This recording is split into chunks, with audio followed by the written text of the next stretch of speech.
Est-ce qu'on vous a déjà dit que vous étiez narcissique?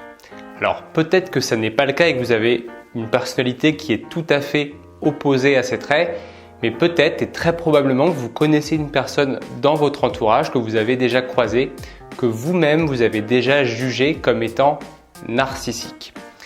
Tout simplement parce qu'elle peut avoir ou présenter des comportements comme le fait de trop se mettre en avant, le fait d'écraser les autres, le fait de ne penser qu'à soi et donc d'être trop égoïste.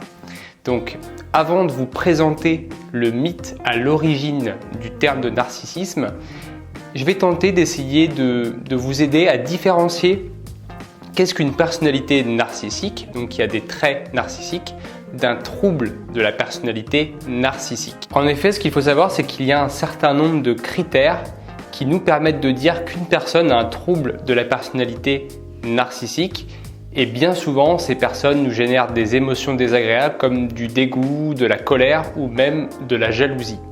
Donc ensemble, on va essayer de voir quels sont les critères qui vont permettre de dire à un professionnel si une personne a un trouble de la personnalité narcissique. Le premier critère, c'est s'attendre à être reconnu comme supérieur sans avoir forcément fait quelque chose en rapport avec ça.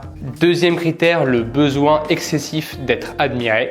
Troisième critère, fantaisie de succès, de beauté ou d'amour idéal. Quatrième point, pense être quelqu'un de spécial et qui ne peut être compris que par des gens spéciaux. Cinquième point, pense que tout lui est dû et qu'il peut bénéficier de traitements de faveur spéciaux. Sixième critère, il exploite l'autre pour parvenir à ses fins, à ses objectifs. Huitième trait, il envie les autres et il pense que les autres eux aussi l'envient. Et enfin, neuvième trait, il est plutôt arrogant et se montre la plupart du temps hautain avec les autres. Si vous avez au moins 5 des 9 critères que je viens d'énoncer, eh bien on peut dire que vous avez malheureusement un trouble de la personnalité narcissique. Donc il serait peut-être temps de vous remettre en question et vous pourrez peut-être comprendre pourquoi parfois vos relations avec les autres peuvent être difficiles. Mais malheureusement, ce qu'il faut savoir avec les personnes narcissiques, c'est que pour eux, tout va bien, ils sont parfaits. Donc quand il y a un problème, le problème ne vient pas forcément d'eux, mais vient plutôt de l'autre. Donc ça empêche qu'ils puissent se remettre en question. En ce qui concerne les causes, les chercheurs, les scientifiques ne savent pas vraiment d'où ça peut venir. Il y a différentes hypothèses, comme par exemple un retard du cortex antérieur singulaire, donc la zone du cerveau où se développe l'empathie. On estime aussi que ça peut être un système de défense contre l'abus. Et parfois, les personnes qui sont narcissiques ont été élevées par des parents qui ont été un petit peu trop aimants, trop attentionnés, et donc ça a pu créer un amour de soi, un amour propre un peu trop exagéré.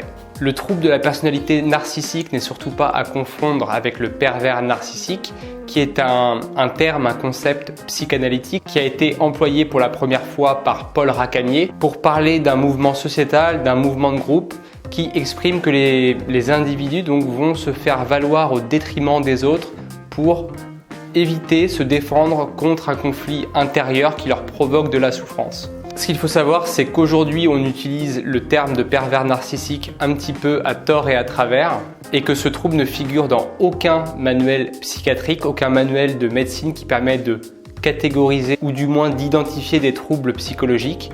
Donc ça reste uniquement une théorie psychanalytique et on ne peut pas en faire le diagnostic. Comme je vous l'avais promis en début de vidéo, je vais vous raconter le mythe de Narcisse si vous ne le connaissez pas déjà. Donc ça va vous permettre de mieux comprendre l'adjectif qui qualifie une personne d'un peu trop sûre d'elle-même. Narcisse est le fils de l'Hyriopée, nymphe et divinité de rang inférieur, et de Céphise, autre divinité grecque, qui donna son nom au célèbre fleuve.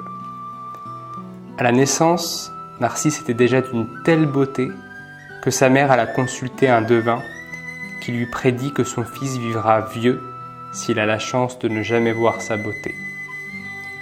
Lorsqu'il grandit, Narcisse était désiré et admiré par tout le monde, aussi bien les hommes que les femmes d'ailleurs. Mais de son côté, leur intérêt à son égard le laissait complètement indifférent. Si bien qu'il rejeta même la sublime nymphe Écho, qui se laissa dépérir dans une forêt à la suite de son refus.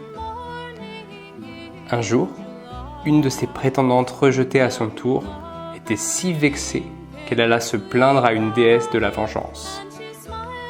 C'est alors qu'après une partie de chasse, la déesse de la vengeance contraigna Narcisse à aller s'abreuver dans un étang. Et c'est ainsi qu'il vit pour la première fois son visage.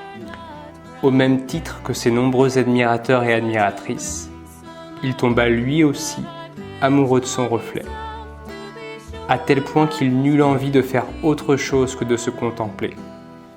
Il cessa alors de boire et de s'alimenter, et à son tour, il dépérit en restant immobile au bord de l'eau.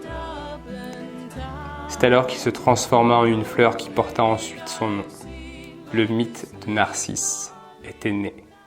Voilà, cette vidéo est terminée. Désolé pour vous si vous vous êtes reconnu dans les traits de la personnalité narcissique, mais rassurez-vous, avec un petit travail sur vous et une prise de conscience, ça peut s'améliorer. Comme d'habitude, n'hésitez pas à liker, commenter, partager la vidéo et vous abonner pour me soutenir. C'est vraiment très important pour moi et je vous en serai très reconnaissant. D'ici là, je vous dis portez-vous bien et à très bientôt pour de prochaines vidéos. Salut!